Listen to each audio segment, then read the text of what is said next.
सध्या नवरात्राचे दिवस आहेत आणि या नवरात्रामधली आपल्या लहानपणची एक गोड आठवण म्हणजे बोंडला.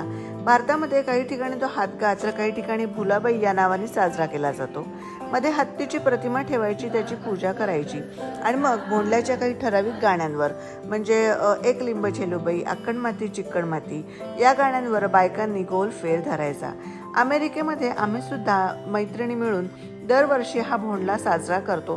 प्रथेप्रमाणे हत्तीची पूजा करतो, हत्तीच्या प्रतिमेची पूजा करतो, गाणी म्हणतो आणि नंतर गंमत असते ती खिरापतीची.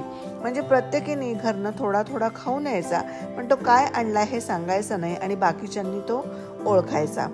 नवरात्रीच्या चौथ्या दिवशी ऑरेंज रंग होता, त्याच्यामुळे आम्ही सगळ्यांनी कपड्याची थीम ही ऑरेंज रंगाची केली होती. सगळ्यांचे पदार्थ ओळखून झाल्यावर व मस्तपैकी अंगत पंगत करून भरपूर गप्पा मारत, फोटो काढत, त्याच्यानंतर रील करत आम्ही हा असा भोंडला मनसोक्त